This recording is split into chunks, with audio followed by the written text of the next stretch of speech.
ମହାପୁରୁଷଙ୍କ ଜୀବନୀ ଯେତେବେଳେ ଆମେ ପଢିବା ତାଙ୍କର ପ୍ରତ୍ୟେକ ବ୍ୟବହାରରେ ଆମେ ଦୈବିକ ଗୁଣର ପ୍ରକାଶ ଦେଖିପାରିବା। ଦୈବିକ ଗୁଣର ପ୍ରକାଶ ଦେଖିପାରିବା।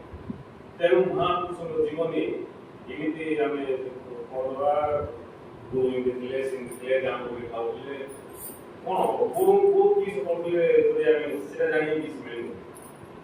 ଆମେ ଜାଣିବା ପାଇଁ ଇଚ୍ଛା କରିକି ତାକୁ ଧ୍ୟାନ ଦେଲେ ପାଇବା। ଏତେ କଷ୍ଟରେ ସେ ଜ୍ଞାନ ପାଉଥିଲେ ସେ ତାଙ୍କ କଥା ତାଙ୍କୁ ମନା କଷ୍ଟ ପାଉଥିଲେ କି କିଛି ପାଉଥିଲେ। ଆମକୁ କଣ ମିଳିଲା?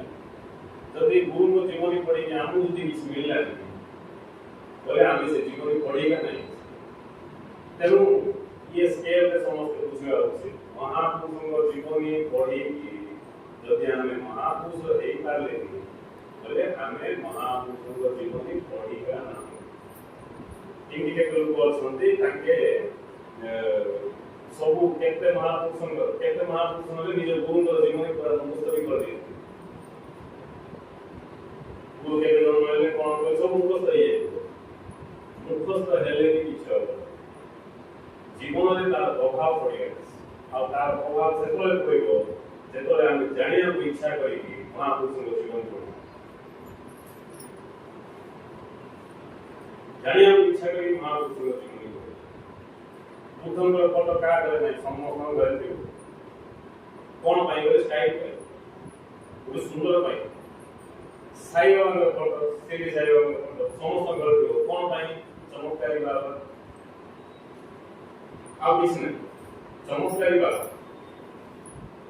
ତାଙ୍କର ଚମତ୍କାର ଅଛି। ଗରମ ପାଣିରେ ହାତ ଧୋଇ ଦେଇଛନ୍ତି, ପାଣିରେ ଦୀପ ଲଗେଇ ଦେଇଛନ୍ତି।